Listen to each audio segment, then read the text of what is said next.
Welcome to the Bird Podcast. I'm Shobha Narayan. Today we are with Allison Shultz, who is the curator of ornithology at the Natural History Museum of Los Angeles, which apparently is second only to the Smithsonian in the United States in terms of its collections.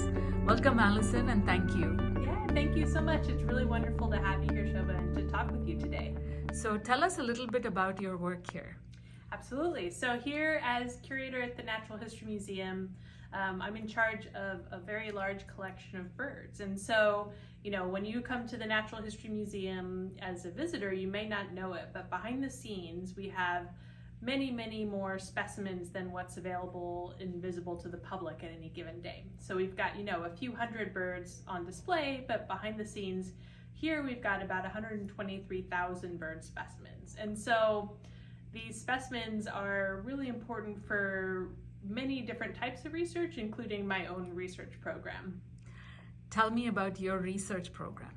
Absolutely, yeah. So my research falls, I have kind of two different categories that I like to think of my research in. The first is how are birds responding to anthropogenic environmental changes? So how are birds responding either through their ecology? So, maybe they're changing their diet or their color or where they live or their genetics in response to kind of changes that humans have made to the environment.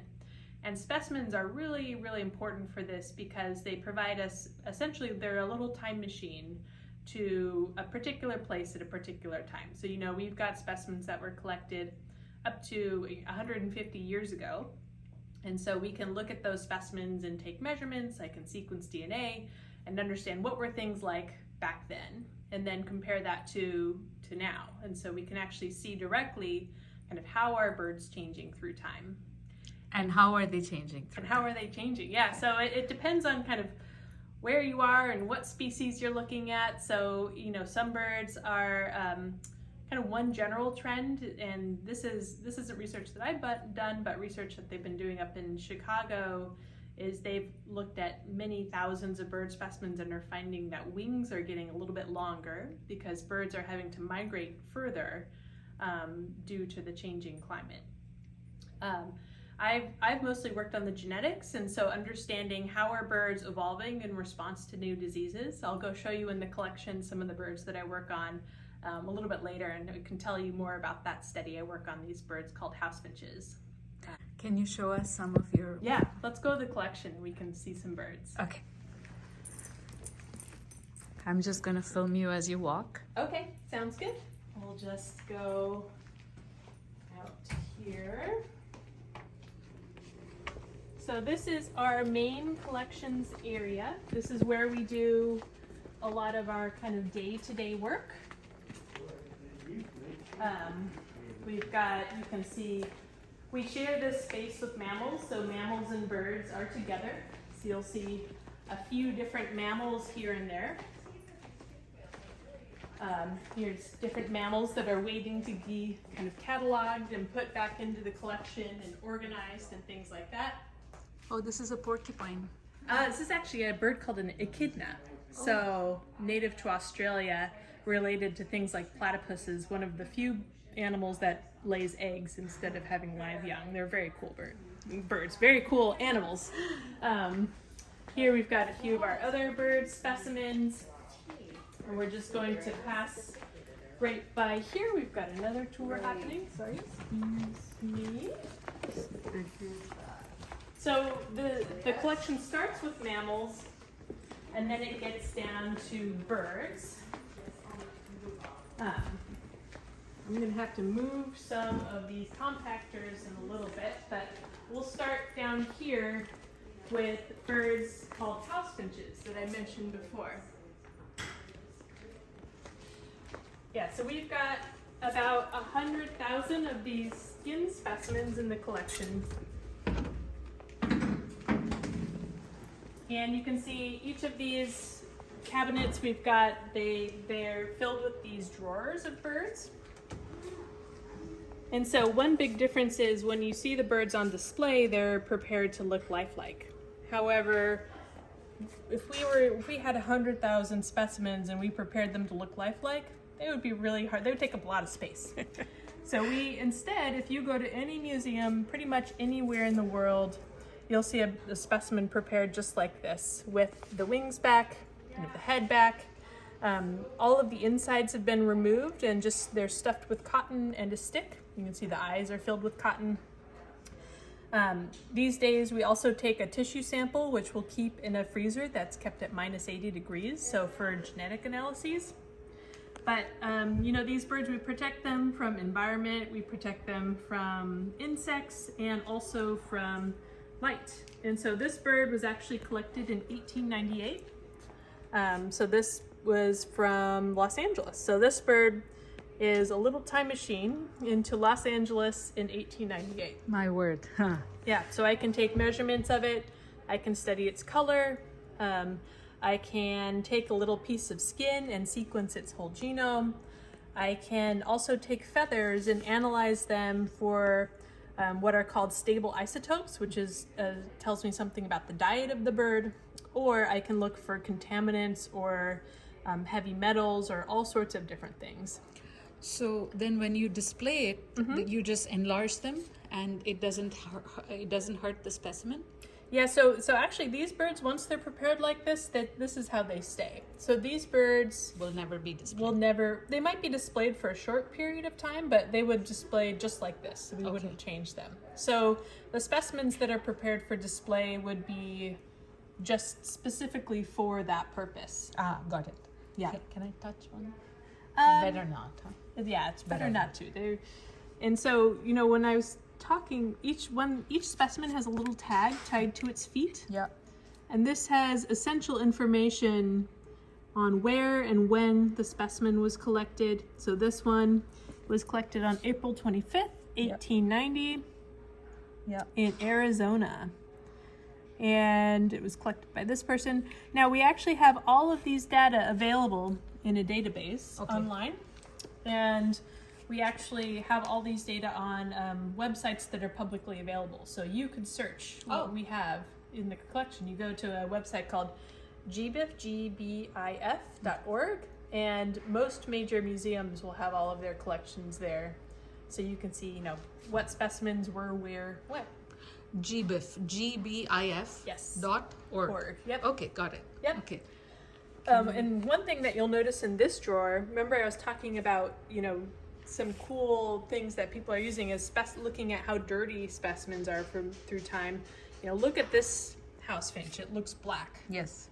And it's not because the house finch should be black. That's because it's actually just has a bunch of coal dust on it. So that'll be a future project that I'm hoping to do, is look at, in Los Angeles, how does kind of soot or dirtiness on the feather change through time, and then we can compare that to urban and rural birds in this present time and see, are birds that are living in urban environments typically have dirtier plumage? Do they have more parasites? So, that might be some detrimental effects of living in the city. Correct. Yeah. Yeah. What else is there in the drawers? Yeah, so these are all house finches. Okay. So, you might wonder, why do we need so many house finches? Yes. Yeah. Isn't one enough? But, as I told you, when you're just looking at this drawer, you can see that there's a lot of variation. You see some are red, some are yellow. Those are all males. And in this species, sometimes males have a yellow tinge to their plumage. You see some are brown and stripy. Those are females or young ones. And so we really need many individuals to capture this variation. There's also geographic variation. So birds from one place might be different than birds from another place. And then finally through time. So, birds are we have to essentially document what does diversity look like at this particular time. So we'll never be done collecting birds. Now, one difference is that back in the day, people would go out and catch birds. These days, most of our birds come through people that find them dead or through wildlife rehabilitators. So mostly we're getting birds that just didn't make it. Okay, got it. Yeah. And so, why am I showing you house finches? Well, a lot of research that I've been done is actually on this species, because here in the US in 1994, a chicken disease jumped from chickens to house finches, and it killed off about 60% of the eastern population. And so, it's very, very similar actually to COVID, where you got a disease jumping from one species to another species. And we can actually look at their genomes and understand how are house finches evolving resistance to this new disease. And so what I found is that it's not just one particular gene in the genome. There's no kind of like magic answer. It's actually many different places in the genome, and birds in different areas are responding differently. So we can use kind of natural experiments like that to understand, how are the house finches evolving. These are house finches from the San Clemente Islands, the Channel Islands off the coast here. And then if you look a little bit further, we start to see birds that are related. Yeah, so these are other types of finches, big finches. These are pine grosbeaks, they're called. So you can see they've got much bigger bills. Some other really cool birds here. We've got, these are called crossbills. So if you look at their beaks, you see how they're crossed? Yeah. And so these are specialists on pine nuts. And so they basically will open a pine cone with their beak and use their tongue to get the seeds out. So they're very cool birds. Where are they from? What's their habitat? Mostly like a coniferous forest. So these are mostly up in the mountains here. So North American species. North American, yeah. Yeah. Okay. Yeah, so in our collection, we've got mostly our strengths are really birds from California, especially Southern California, of course. But we do have birds from other places in the world. There we've got some specimens from Europe. Not from Europe, from Africa, East Africa. There were some expeditions in the 60s and 70s. Also from Colombia and Brazil and Argentina. These days when we do field work, we will work with collaborators in those countries, and so the specimens generally won't come here. They'll stay in their country of origin. But we still have this kind of legacy of having gone places and brought back lots of specimens. So one effort also that we're doing these days is really to make specimens available to anyone in the world. And so, our data are available, and we're going to try and increase that to be photographs of the specimens or any measurements. And so also researchers from anywhere can request us to send them samples. So we're kind of like a library for birds. So you can request a loan, and we'll send them, and then you'll do your research and then send them back. These are some starlings. These are some African starlings. You can see they have very brilliant coloration. Yeah. They're very beautiful. And these are from which year? These are from 1969 in Africa. Okay. So these are from the Ivory Coast. And so most of our collection actually is somewhat unusual amongst major museums in that the specimens are collected more recently. So the 60s and 70s, that sounds like a long time ago, but if you go to like the American Museum or some of the other big museums, most of the specimens are collected in like the early 1900s. So that we have some advantages in terms of the quality of the specimens. and the quality of the DNA, especially that you can get from these specimens. How early can you go till the DNA becomes contaminated, or how early? What is the earliest specimen that you have? Look at these. I know, aren't these amazing? They're so What are beautiful. these? These are another type of starling. I think they're called yellow-bellied starlings. Also from Africa. My goodness. Yeah, so our earliest specimens are from about the mid-1800s. We have some birds that are now extinct, and so we actually can get DNA from these extinct birds. In terms of how long can DNA last for, about 100,000 years. So that's, no idea. I think, the earliest specimen, not in our museum necessarily, but elsewhere that's ever had DNA extracted is just over 100,000 years old. Yes. Depending on preservation and whatnot. So, 100 years Is nothing. is not too bad. Yeah. Really. We have a few other really spectacularly colored species from the island of New Guinea. These are birds of paradise. Oh yes. So you probably have seen some videos of these birds. Yeah, they're very famous. Yes. But dancing. which one is this? This is the Rajyana bird of paradise. Okay. Rajyana. Raggiana. Got it. Yeah. And so we have a small handful. This one is the king bird of paradise. They have some really cool tails there. Yeah. And these okay. Yeah, these.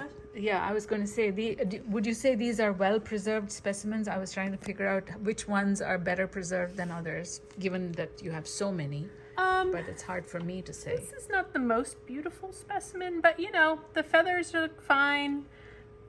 I can do most research that I would want to with this specimen. Yeah.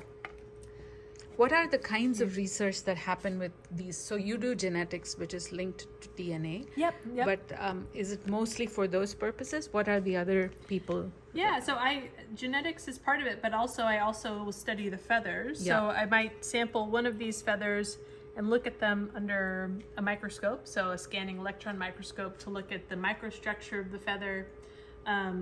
Other people will sample feathers and do chemical analyses to look at the chemical composition of the feather.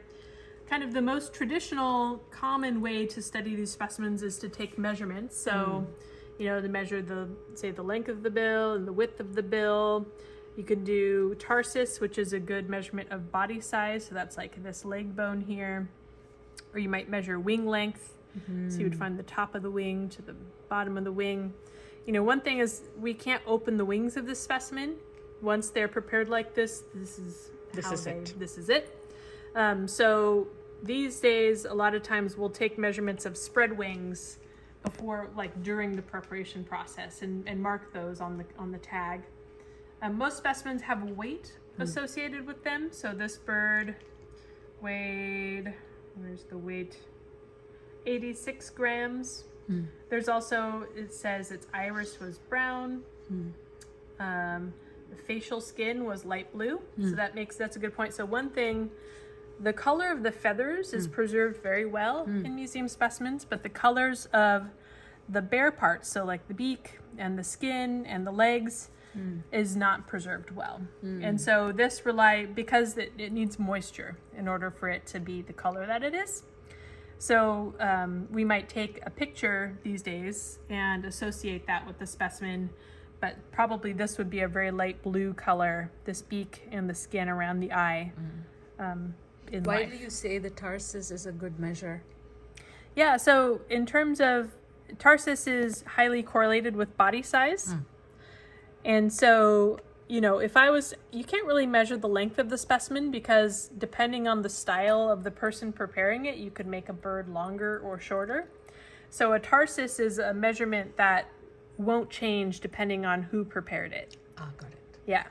It's not perfect, but it's a good way. It's a good way. So then you do a mathematical equation and then figure out the length. Okay, exactly. Got it. Yep. Okay. These look sort of like scaly breast. They have scaly They do look like scaly breasted munias. Here, we can show you some of those. So these are all from Africa in these drawers?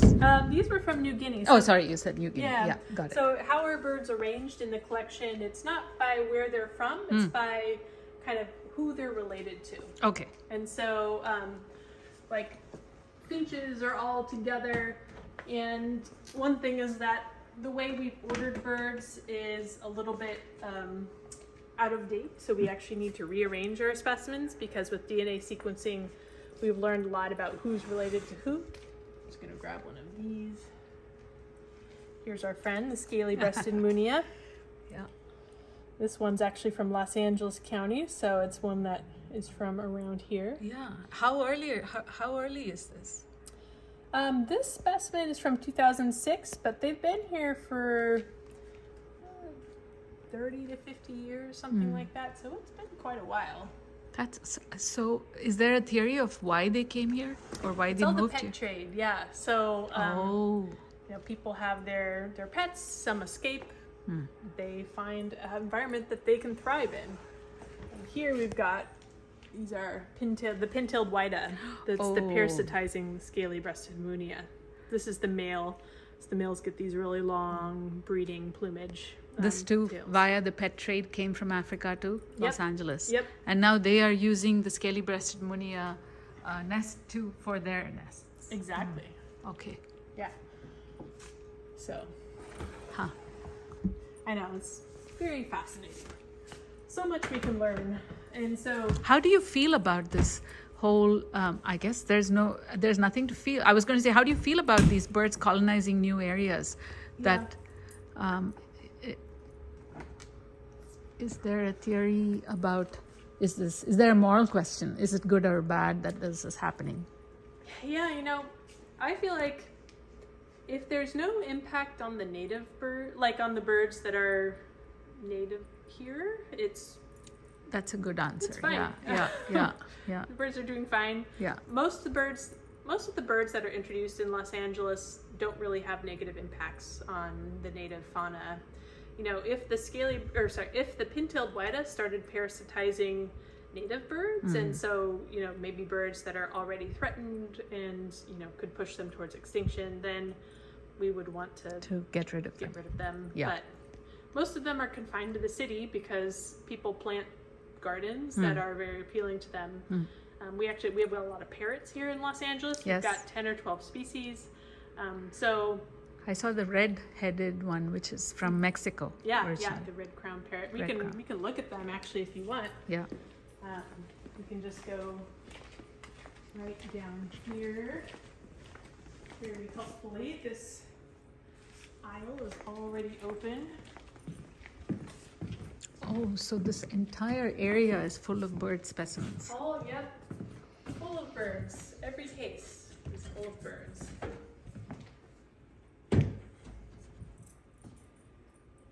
So here's the red crown parrots, which you saw. Yeah. They aren't. Oh, I didn't know they. Wow. It's displayed very nicely. The blue on top, obviously, from below, I couldn't see that. Yeah, it's hard to see the fine colors when they're in the tree. You know, it's funny, you know, Pete, you look at this drawer and you think these birds are really brightly colored. I bet they're really easy to spot. But when they're trees, they're not. They're very actually they blend in really well with the tree canopy. So these would be all the parrot species, is what you're saying from... This is one of the parrot species. There's another... These lilac crowned parrots also have invaded. They're very closely related to the red crowned parrots. And there's some really interesting research happening at some of our colleagues at Occidental College. They're called the Moore Lab. They're studying hybridization. So these birds are actually now breeding with each other, which is very cool. Is that cool or not good? Well, depends. It's cool from a scientific perspective. You know, from a kind of a conservation perspective, it's very interesting because red-crowned parrots are extremely endangered in their native habitat now because of the pet trade. Because people take them as pets and they bring them here.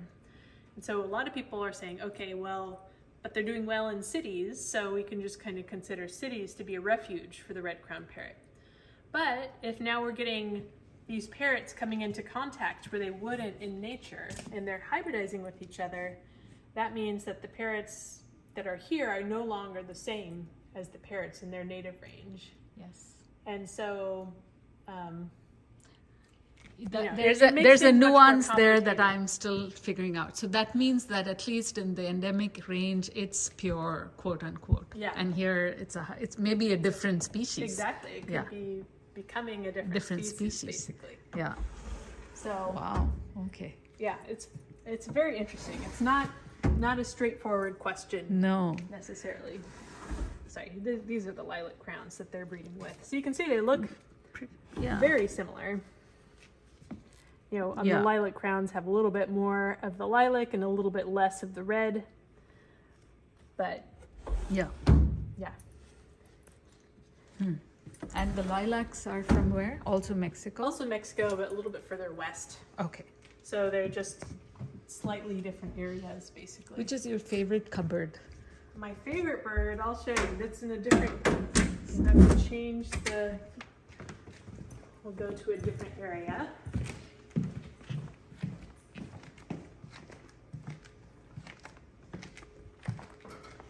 So we've got to move the compactors.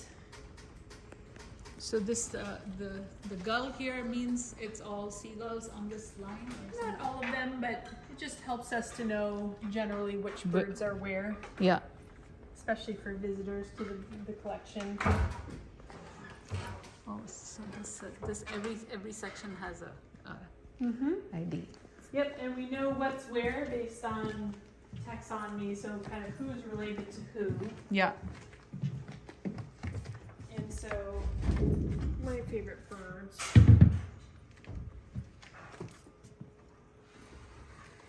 are these birds here. Oh. These are called turacos. Yes. So they're African. Yes. And so this is one of the birds that actually got me started in kind of studying bird color, and one could argue becoming a scientist generally. So in my ornithology class, This is Livingston's Turok? this is white-cheeked Okay. turaco, but we have a variety of species. Some of them are in this case. Do you know what makes turacos so No. cool? No. Okay, so from a color perspective, and I mean, they look cool. So Yes. they're really beautiful birds. But In India, we have this thing called kajal, where you wear it around your eyes, and they seem to have had the yeah. white thing, kajal. Yes. they do, absolutely. Yeah, so it has to do with how they're green and why they're green. So in most green birds, let me take a step back. So how is color produced in birds? Well, there are two different ways. One is through pigments, which are in feathers, which will absorb certain types of light. And so think all the browns and the blacks and the grays in birds are formed by melanin pigments, which is the same pigment that makes our hair brown. Yeah. The reds and the oranges and yellows are mostly carotenoid pigments. So think like similar to like carrot makes carrot orange. And so most green in birds and then the other way is not pigments, but it has to do with how light is refracting off of the structure of the feather. So how the molecules are arranged within the feather will refract off certain wavelengths of light. And so like all blues that you see are actually the feather structure. So if I was to grind up a blue feather, it would actually look gray because you are disrupting that structure. So the peacock's blue. The peacock's blue is all feather structure. And so if you were to grind up all the feathers of a peacock, they would just look like brown, basically. So it's almost kinetic, like kinetic art. It's just because of the way it's arranged. The design gives the color, is what you're saying. Exactly, yeah. Wow. And so most green feathers are blue feather structure with yellow pigments on top. Okay. So if you think of like mixing finger paints, blue plus yellow looks green. Yeah. But if I was to grind up a green feather, that blue would get disrupted and the yellow pigment would still there. So the powder would look yellow. Okay. But in the turacos do it differently. So they actually have a true green pigment in their feathers. It's a pigment which is called turacoviridin. The structure is very similar to hemoglobin in our blood, but instead of iron, it has copper in the middle. And so these feathers are kind of copper colored. They also have a really brilliant red underneath in their wings. Yeah. And so this is the unoxidized form of that pigment called tyrosine. And so nobody really knows why these birds have this special green pigment. If I was to grind up one of these green feathers, it would still look green. Yeah. Well, are they eating something that makes it green, or nobody knows? Nobody knows. Like the flamingos, they say. It's different from the flamingos. So those are so birds have to eat carotenoids to use carotenoids in their feathers. So these are self-producing green pigments. Self-producing green pigments, exactly. That's not linked to diet or. I mean, they have to eat enough copper. Yeah. To be able to create this green pigment. So that's one hypothesis is that maybe it's to do something with all the copper in their diets. But do these birds really eat more copper than other birds that are African, like eat fruit in Africa? What do they do with the copper? And so... Because they aren't green. They don't have the green. Yeah, pigment. they don't have that my pigment. God. So it's almost magical the way that this alchemy Yeah. inside the bird. So I hope to study that one day. Is there a bird called Livingston's Turako? There is or am I- Livingston's Turako. Yeah, they're in this case. Okay. And Okay. this one thing is that we're hoping to replace all of our cabinets in the next few years. These are like at least 70 years old, so they just, they're a little worn. Need some new cabinets.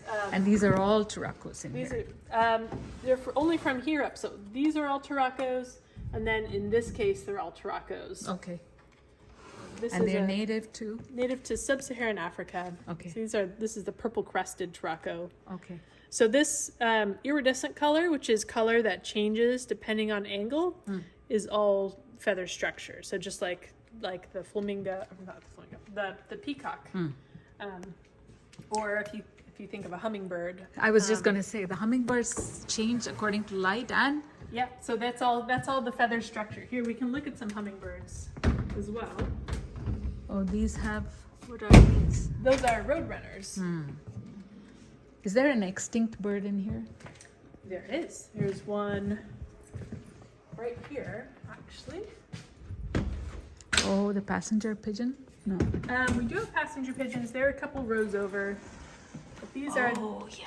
the Ivory-Billed woodpeckers and the Imperial woodpeckers. Both extinct? Both extinct. So Imperials used to be the largest woodpeckers in the world, and Ivory-Billeds were the next largest, and unfortunately both went extinct due to habitat destruction. How large are these birds? Oh boy. They're pretty big. You notice that these have eyes and they Yeah. kind of have funny poses. That's Yeah. because these are actually taxidermy mounts that we had on display. But because these are extinct, they're so valuable, we're preserving them in the research collection now. As is. Yeah. So then this is not like flattened and smallened like how the other ones are. Exactly. You can see this Ivory-Billed woodpecker also used to be on display. It actually it's attached to a tree. To the tree. Yep. Yes. Yeah. Got it. Oh boy. Yep. Do you think these can come back with science in the future? I am very skeptical of that idea. Do I think that people will be able to produce an animal that looks like extinct animals? Probably, but it won't really be the same. I guess you never know with technology what people will be able to do, but there's a lot that goes into being an animal beyond simply coming from that same from having the DNA. Yeah. And so, all for example, cultural, birds pass on aspects of their culture from one to another. And so all of that won't be able to come back. There's also what's called epigenetics, which is how the DNA is kind of turned on and off. And so that also will be that can't come back. That'll be lost too. So, scientists will probably be able to produce something that looks like a woolly mammoth or something that looks like a passenger pigeon, but in my mind, at least, it won't truly be those things. There's so much money being put into bringing these. What birds. are these? These are other woodpeckers that are Okay. closely related, mostly from Argentina. Okay. But there's so much money being put into recreating specimens that I think could be better used in conserving what we have now. That's a great answer, actually. Yeah, I don't know. This is like harking back to human mistakes of the past and saying we want to make it right. Exactly. But let's just stop it from correct. keep other things from going extinct. Do you know which area of the world or which university is doing this type of money being put into recreating? There's a few labs at Harvard. So I did my PhD at Harvard, so I know there's a few people there that are putting a lot of money and effort into it. Okay. And then there's some private institutions as Okay. well. So these are hummingbirds. So they're over 300 different species of hummingbirds. And one cool thing, so if you look at it from the side, these probably don't look very exciting, but look at it from the front, and then you can see all of these green gorgets. Yeah. And that's because this is all structural color, and so hummingbirds, what they're doing essentially is taking light from multiple sides and essentially putting it. Oh my, look at that. Yeah. That subtly changed color. Yep. That's why it looks quite so bright. These are really some of the most colorful. These are called fiery topazes. Ah, yes. And again, it's all angle dependent. Yeah. These are the largest hummingbirds. They're called the giant hummingbirds. Where are they from? They're from the Andes, so they live at very high elevations in the Andes. Another really cool hummingbird we have a few specimens of are the sword-billed hummingbirds. Oh, yes. The only birds with beaks larger than their bodies. Huh. So they're very cool. We had Anusha Shankar on our podcast who does research on torpor in hummingbirds. Oh, cool. Yeah. And another Yara also does research on torpor. Yeah, in another episode. Yeah, it's a fascinating topic. Oh, this is the bee humming. No, this can't be the bee hummingbird. No, these are just Normal-sized hummingbird. other normal, quote-unquote normal hummingbirds. Yeah. This has a cross bill, or is that a mistake? That's just a preparation type. Okay. Yeah. Hummingbirds, they're very tricky to prepare because they're so small. Yeah. And you'll notice that like a lot of bills are broken in specimens. They're just very fragile. And so we have to be very careful with our hummingbirds. Yeah, and what are the people? Are they scientists as well, or is it a specialized thing to learn how to prepare these specimens? Some scientists, but we have other preparators as well. So we have volunteers who come into our collection and prepare to us. So we'll train students or really anybody who's interested in learning. So we don't have any Cuban bee hummingbirds, but we have some relatives who are almost as small. So this is about the size of this is a volcano hummingbird, so very similar in size to the Cuban bee hummingbird. Very, very tiny little thing.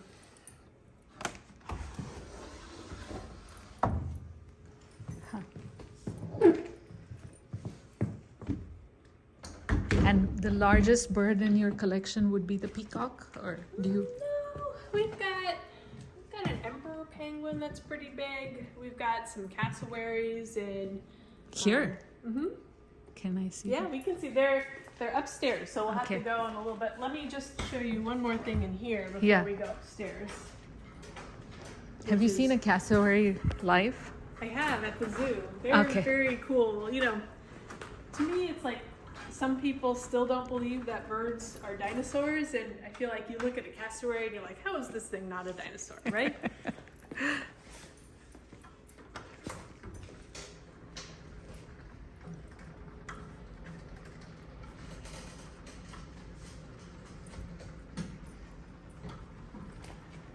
So we have to put all of our cases on this compactor system like a library just for space purposes. Got it, yeah.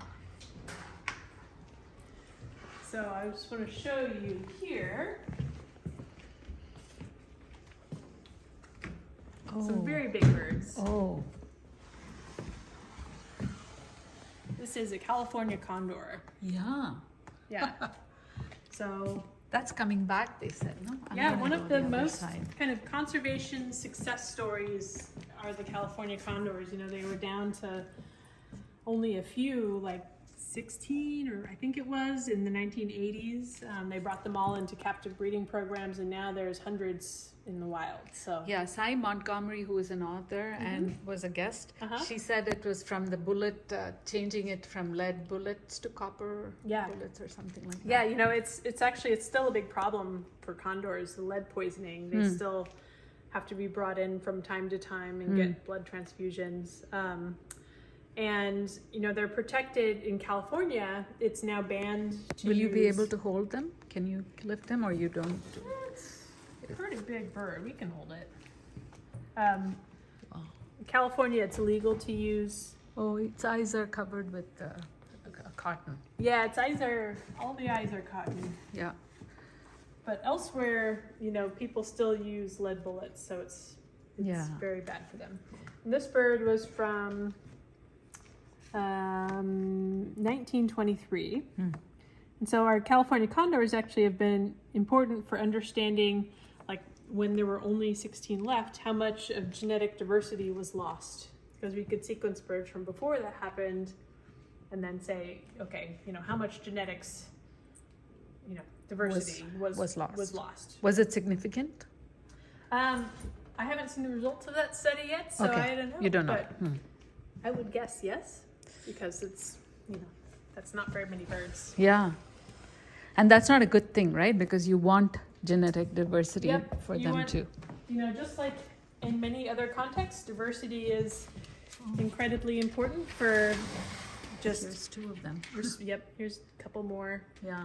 Responding to threats, it's useful for just, diversity is the raw stuff that evolution needs to have changes happen. And so,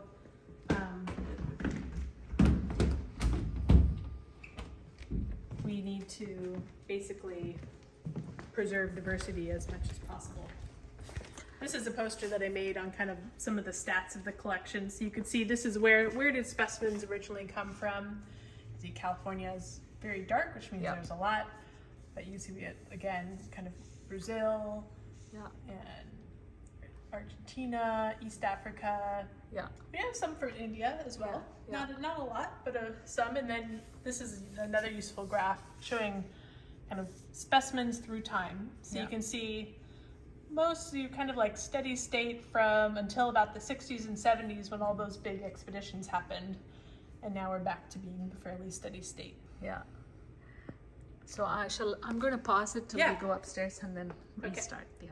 So now we're in a different part of the collection where we have some of our seabirds and some of our larger birds. And here, this is probably our biggest steady skin that we have, cassowary. Oh boy, from Australia. Yep, this one's actually from the San Diego Zoo. Okay. So, So it died a natural death and you got it. Exactly. Okay. So a lot of our birds like this we get from the San Diego Zoo or the LA Zoo where people can study them. And so in life this bird would have a very bright blue head. So again the bare part color doesn't essentially stay here, but here you can see its wing feathers, which are now these just like spine bristle like things. They're really fascinating. Is this normal to have the feathers fall off like that? Only cassowaries have them, so it's just when you don't need to fly anymore, there's a lot of more flexibility in your feathers to evolve different types of shapes and traits. So one cool thing this is a dwarf cassowary, so it's not a baby, it's just a smaller species. Yeah. But I like it because you can really see that why are cassowaries the most dangerous birds in the world? It's because of this big claw that they have here. So when they feel threatened, they essentially they'll attack people. Okay. Secretary bird also is the blueness of it will go away.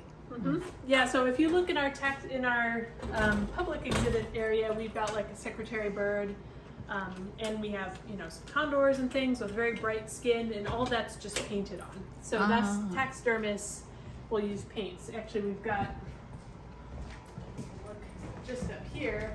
You can see here's a condor with its face painted to look more like it does in life. Correct. Yep. Okay. So the feather pigment colors will hold, but the bare skin pigment colors will not hold. Yep, exactly. Got That's it. right. Here now you can see this is a pretty big mess at the moment, but again, storing mounts is hard, so you can see we just have them kind of all over. Yeah. These are cool. Here's some condor wings. You Okay. can see how big they are. Yeah. So these have been taken apart for study. Yeah, so these would be, sometimes we would get things from the zoo and we might preserve what's called a spread wing. So, when we were looking at those steady skins, the wings were against the body, you couldn't see them. Yeah. And so these days we'll actually take one of the wings and cut them and dry it like this so that we have it for the length study. How long? Exactly. Yeah.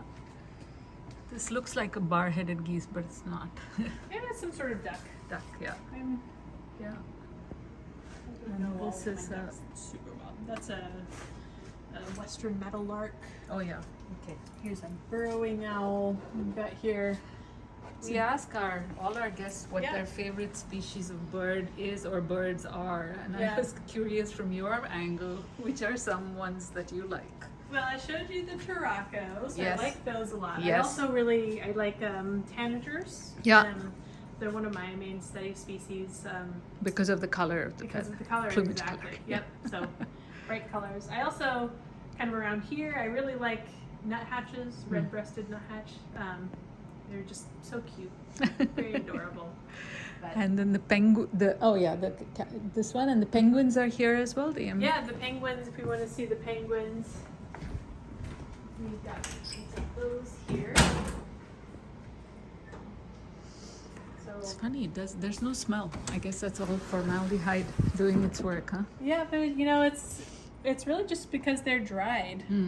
There's a little bit of like a mothball smell, and seabirds will tend to have a little bit of an odor because they're just seabirds. These are what penguins? These are, I think, Adelie penguins. These are Magellanic penguins. You can see some are kind of sad, but that's just how they were prepared. Yeah. Some are bigger. Yep. And you'll notice that these are actually have like a yellowish tinge to them. Yes, they do. And that's because one thing that when we're preparing birds is really important is to get all the fat off of the skin, because over time the fat will leach out. So birds like penguins have a lot of fat, and so these birds probably they didn't take enough of the fat out. So all this yellow color is kind of fat has been leaching out over time. And there's no way you can fix that now. Really, there's not, unfortunately. Here's a great example of one that's got a lot of fat. Yeah. That's kind of discolored it, and one that hasn't. Yeah. And so, it's detrimental from a color perspective, but you could still do a lot of other things with the feathers and for research purposes or measurements, DNA, all of that will still work fine. Here's just while we're here, we have some albatrosses right here, which are always fun to see. How do you get pelagic birds? Because when they die a natural death, I guess people... Oh, wow, look at this. Look at this big old albatross. Probably a wandering albatross, I think. Some of the previous collectors, they would actually go on ocean expeditions and catch seabirds. Yeah. And so they would get them. But, we work with some wildlife rehabilitators in coastal areas. Yeah. And so they would get it for you. yeah, so they would, wash up on the beach, basically. You might be on the beach, and it'd be pretty amazing to find an albatross, but we get, like, petrels and fulmars and things like that pretty regularly. And the magnificent frigate bird, you have one with the red color breeding. Yeah, actually, that's good. I haven't looked at our frigate birds. I believe they're downstairs. But that red color wouldn't stay. Yes, It's all for breeding all purposes. and the skin, like, you need the blood to make that red color be red. So This is cool. yeah, here you can see a baby one. Oh, it's so fuzzy. So cute.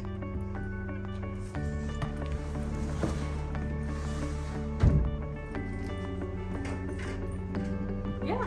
So, what else would you like to know, or can I tell you? I think we're good. So maybe I will just say thank you so much for My sharing pleasure. your work and your collection with us. Absolutely. Thanks for stopping by. Okay.